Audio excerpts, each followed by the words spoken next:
Magyarok Istene,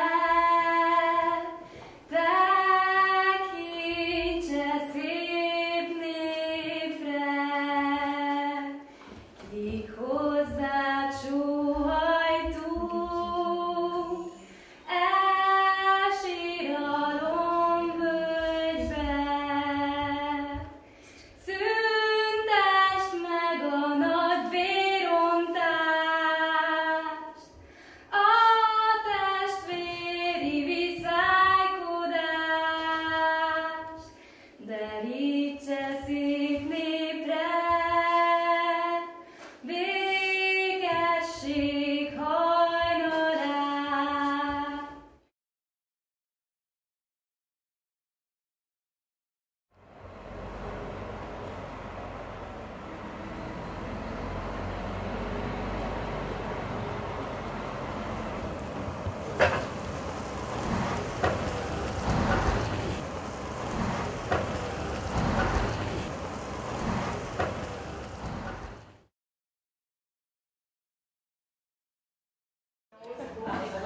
Just like home. Just like home?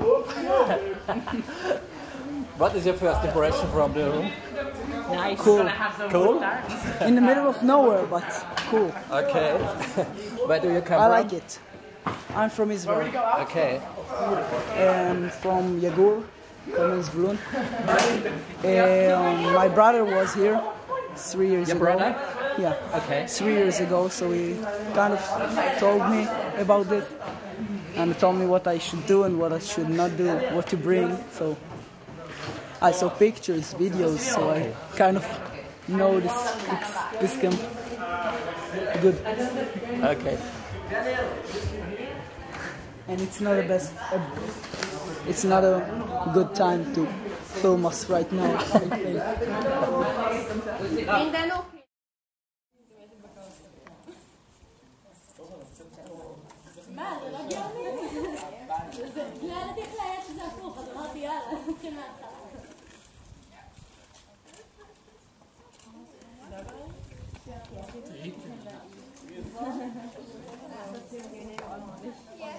Almost like Alexander.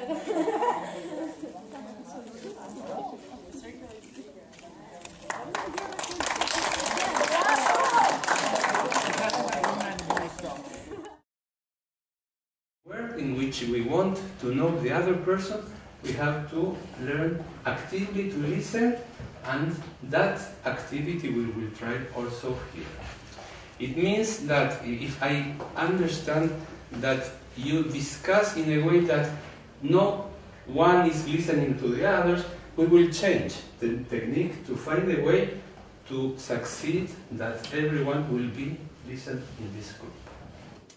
I think there are two biggest aims of this camp. The first one is to see we're all similar. It doesn't matter if you are Arab, Hungarian, Austrian, it doesn't matter. That's what we see. We all came together and we're all having fun from the first moment here. That's it, we have to see. And the second thing is we can't change the whole world. We have to start from ourselves. Like we're talking about stereotypes, so we are coming back home and thinking to ourselves, okay, I just met really nice Hungarian people or Arab people, and so maybe the next time I will see an Arab people, I won't think, oh, it's Arabic. I think he might be nice and he might be another friend. It's just similar to me. So we should start with ourselves and not with the whole world. Can I say something about the stereotype and the cliché? I don't think the biggest problem when you talk about stereotypes is when you take, for example, the Russian and you conclude all of the Russian. Like all of the Russian love to drink alcohol. And this is a problem because I'm sure there is a Russian who love to drink alcohol, but there is other people too. And when you conclude all of them together, that's what makes it bad. Like when you hear sometimes in Israel like the Arabic, so they are terrorists, and it's not true. Like nachon and it's like like, yes, there is terrorists, but there is also Jewish terrorists, and there is terrorists from like any other culture. So it doesn't right to conclude everything. Like, not all gay people do like that. Not all.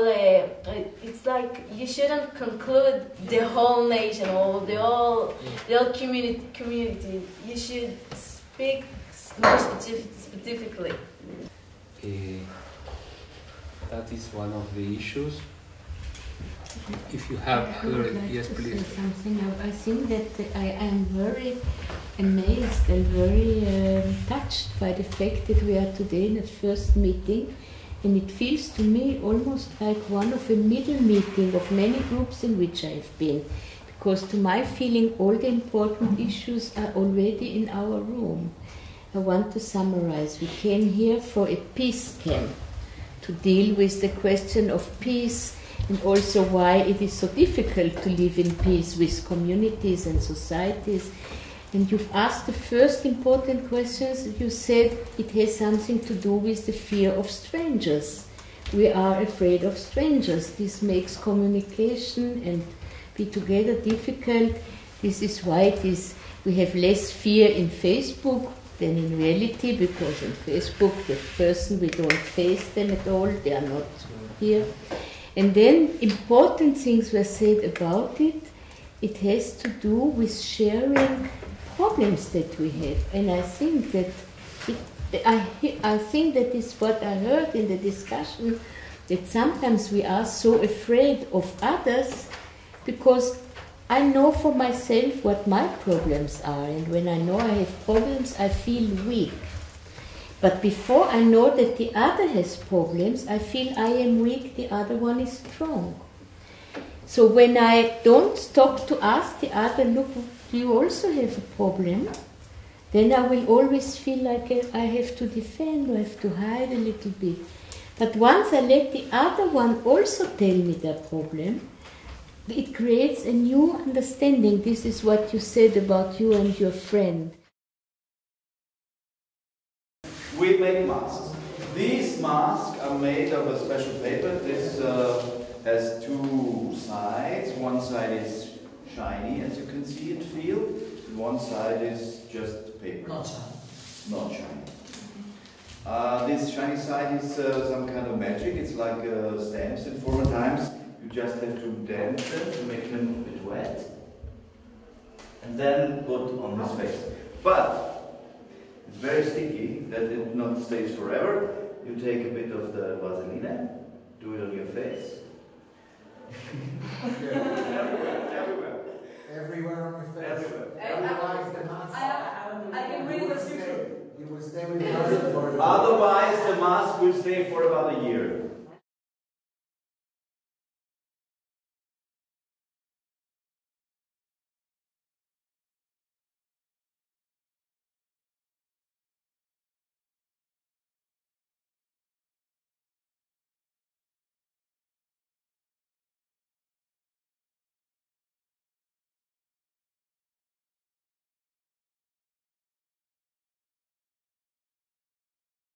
I just wanted to request from the Jews and the Arabs that because I can't I keep saying I can't imagine what I know what is the problem, but how does it look like on the streets, or what happens if a Jew and Arabian meet, and can you describe for the Hungarian group? Because he wants to answer your questions. Your question: how an Arab and a Jew react when they meet. טוב, אני חושב שהיחס של, כאילו, חלק מהיהודים, בטח שלא כולם, כי יש כאילו יהודים טובים, וכאילו בכל העם יש אנשים טובים ויש אנשים לא טובים. היחס שלהם כאילו נהיה טוב עד שהם מגלים שאתה ערבי. יש אנשים כאילו שאתה צריך, כאילו לפעמים זה קורה כאילו לי, היחס שלהם יהיה לי בסדר כאילו, עד שהם מגלים שאני ערבי, כאילו היחס מתחיל להשתנות. Okay. What he says is that the relationship is very nice and normal on the side of most of the Jews, but there are some who change their attitudes toward him the moment they realize that he is an Arab. Then the behavior towards him changes because he is an Arab. And he also said that it's not that there are good Jews, that most of them are okay, but there are some Jews who will change the attitude the moment that they discover that he is an Arab and not a Jew. ואני אני לפעמים, כי אני רוצה לקבל יחס טוב מיהודי, אני מתחיל לדבר במבטא טובה ולעשות לעצמי, לא אומר שאני ערבי. And in order for him to get a good attitude, a good vibe, a good treatment from Jews, he will try and speak Hebrew very well so that they don't notice the accent, without the accent, and will try and behave as much as possible as a Jew in order not to get a different treatment, not to be treated differently. וזה כל כך כואב שאתה ערבי ועושה, הוא לא משנה מה אתה, אבל אתה עושה את עצמך שאתה מישהו אחר. כן, מישהו אחר, מעם אחר, זה כל כך כואב, אבל לפעמים כדי אתה רוצה לקבל יחס טוב, אבל אותו זמן אתה לא רוצה להסתיר מעתה.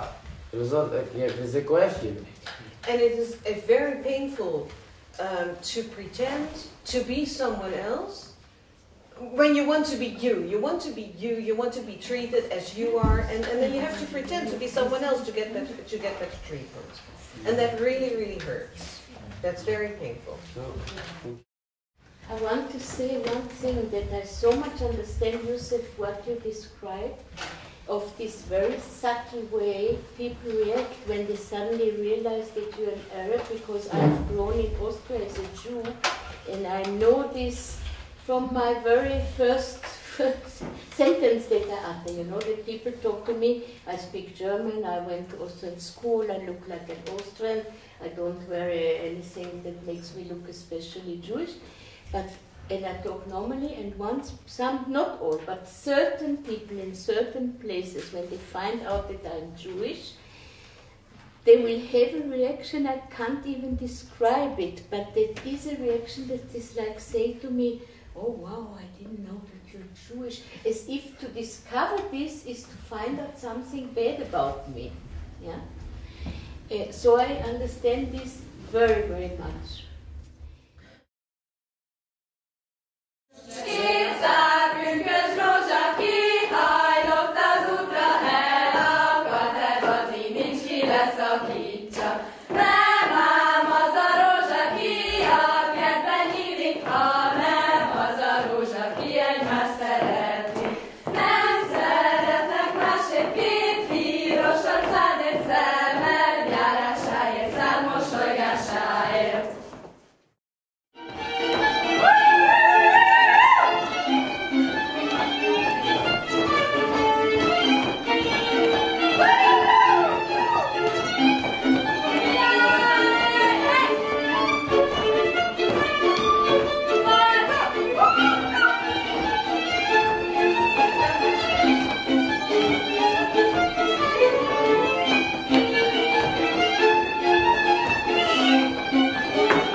sister and it's me.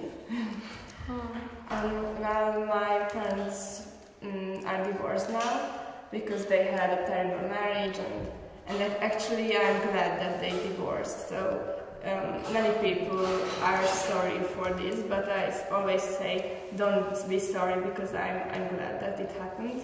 And my mother has a boyfriend now and she's happy, so I'm happy too. Maybe my grandpa, he's an interesting person. He lives in the countryside, in a place which is in the countryside. I don't know where it is. Small countryside, small, far away from the city. And he lives in a place like a farm in America, but yeah, so just one house, and there is nothing around it, and it's great. But yes, and he's famous for the food he makes, but it's actually terrible, and he always cooks something and he calls it magic food, and I don't know, but we usually don't eat it, but he always cooks something he found next to the road. Actually, sometimes he gives me as a present of iced dead animals iced. What? Because he collects them. He's a very weird person, actually. Oh. And actually, he is divorced also. He was his wife. She was his wife, but she died because of the smoking. And so it's sad. And actually, my father's parents are divorced too. So I don't want to continue this tradition in my family that everybody are divorced. So with the posters, I think there are a lot of words, a lot of pictures on the posters, which maybe the other groups don't know. I think already today in the large group we hear that there are some words which maybe are very common for you, but very completely new words for the other groups. And we don't want to discuss the posters now, how he said, but we just want to look at them. What are the impressions? And we want to collect the questions of the other groups. So we just collect the questions, we don't answer the questions here.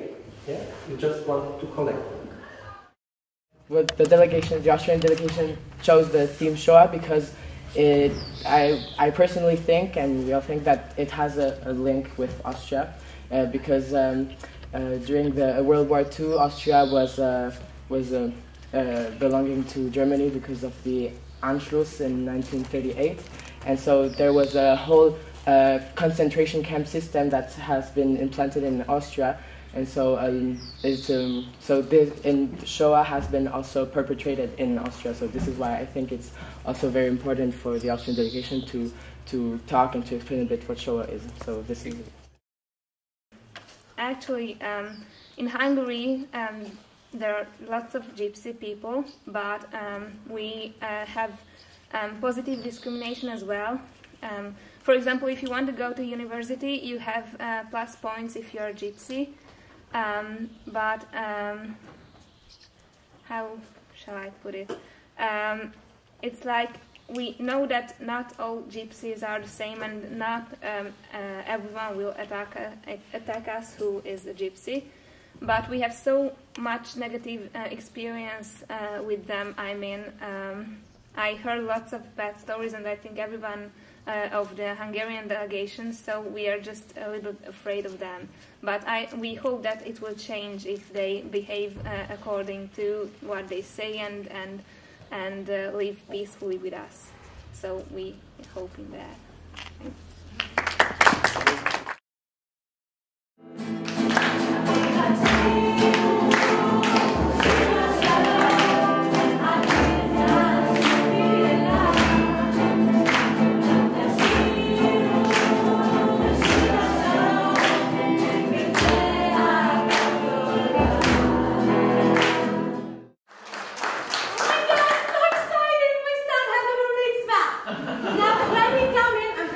chocolate and don't eat it. You have to throw it on you, alright? Hard, like really hard.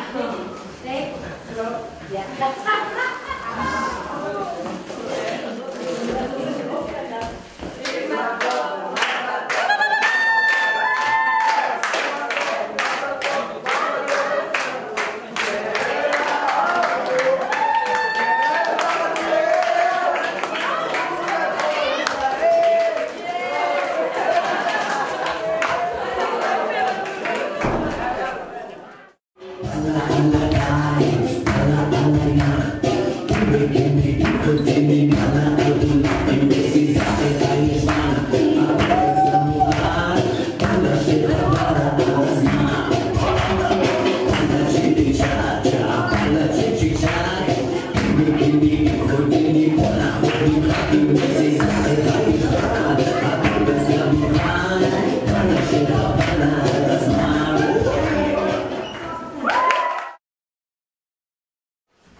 Oh la la, Solar is already late.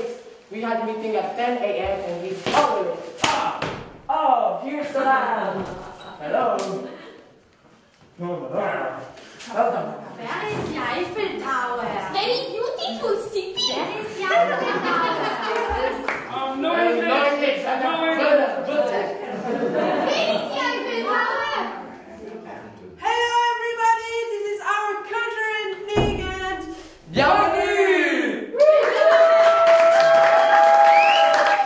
I will say it once more and then we will repeat it all together. Slowly, please. So, Stabot, Hot, Speck, Steck, Spot, Stelle. Stabot, Hot, Speck, Steck, Spot, Stelle. Wow.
I want to say something that is a bit difficult.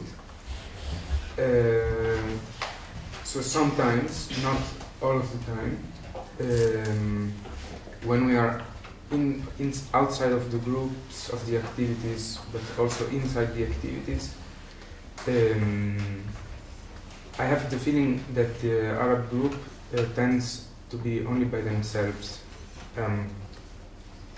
Like yesterday night when we finished the, what was yesterday night? The Austrian cultural evening. I see the group of the Palestinians in a room and with music and so they stay in their own side. This was not like this every day. And for instance, when we had the Arab culture evening and Israeli culture evening, after we all dance together, and it's really nice. And I think because this is only 1 week, I think it is a pity that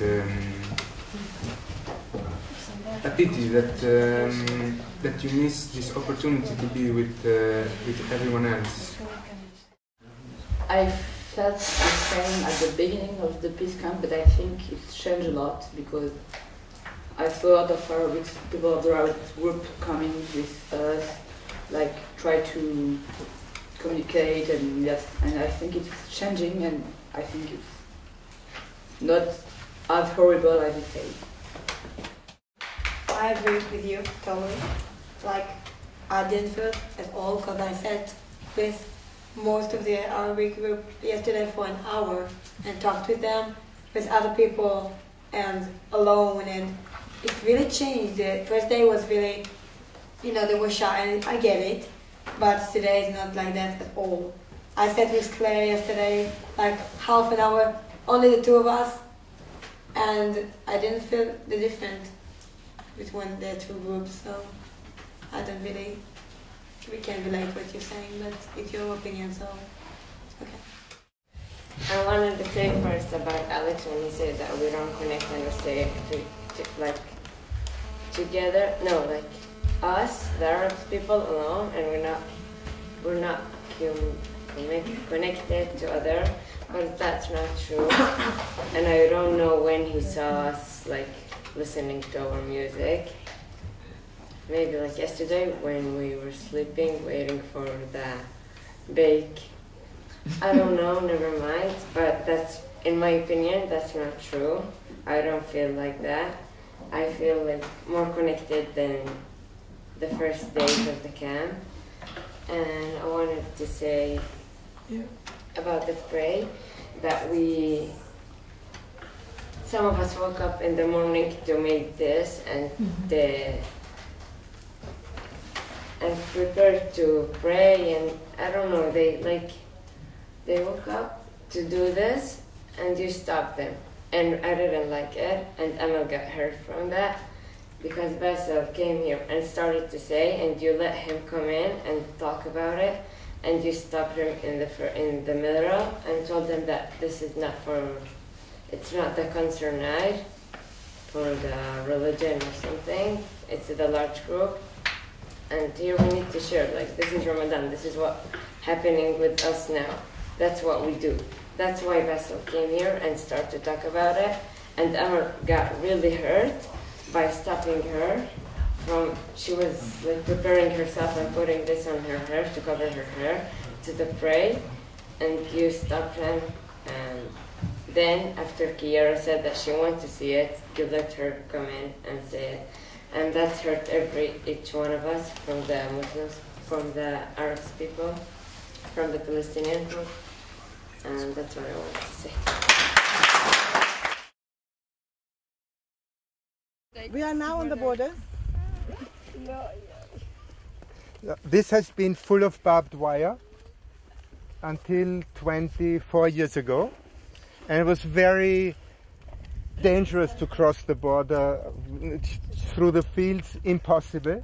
Yeah, there were landmines, you would blow up if you step on one, and lots of nests with gun point which you could not cross. Now it's quite easy. There's fields. This memorial is for. It means, I'm just reading to you, to the deaths of the homeland and the victims of expulsion in June 1945. In June 1945, that was 2 months after the end of World War II, and the Czechoslovakians, they drove out all the German-speaking people that lived in Czechoslovakia. In Czechoslovakia, there were lots of minorities like Jews. Most of them were killed or expelled during World War II. There were quite a lot of Germans, there were Slovaks, and there were Czechs. And the Germans were driven out in 1945. The question is why? Do you have any idea why the Germans were driven out of Czechoslovakia in 1945 after World War II, which the Germans lost? Nazi Germany lost the Second World War. Then the German population was expelled. Why could that have been? Any idea? Yeah. So to punish them, I think. Well, it was the Germans, when they occupied Czechoslovakia, they were repressing the Czechs and the Slovaks in a heavy way, and you know what they did with the Jews, yeah? Everyone in Czechoslovakia hated the Germans because many Germans were Nazis, not all of them, but after Second World War, all of them were driven away. And some of them died because they were walking and pushing carts with their belongings. The houses remained. Those who settled in Austria or Germany still live in Germany and Austria, but they don't have the feeling that they want to go back.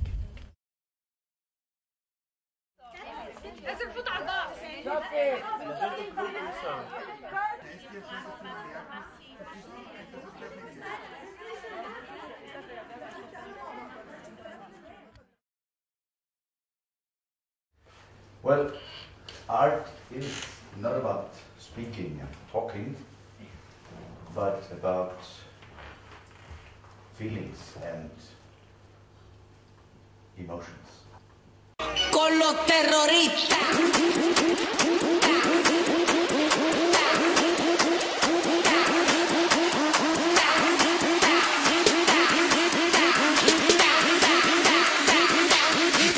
Harlem Shake.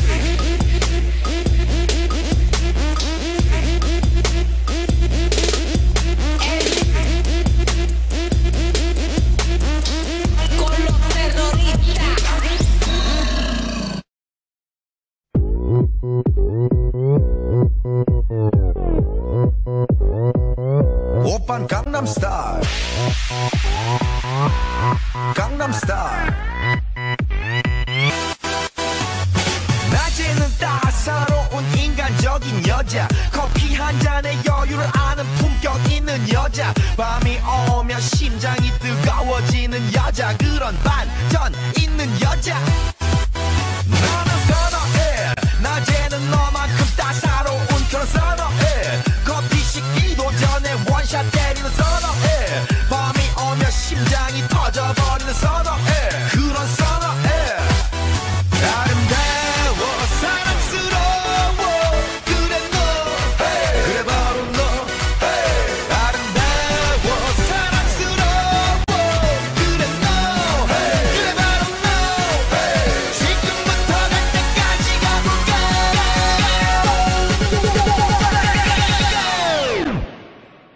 오빤 강남 스타일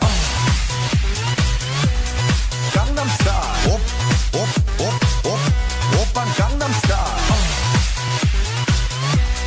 강남 스타일 오빤 강남 스타일 에이 섹시 레이디 오빤 강남 스타일 에이 섹시 레이디 오빤 강남 스타일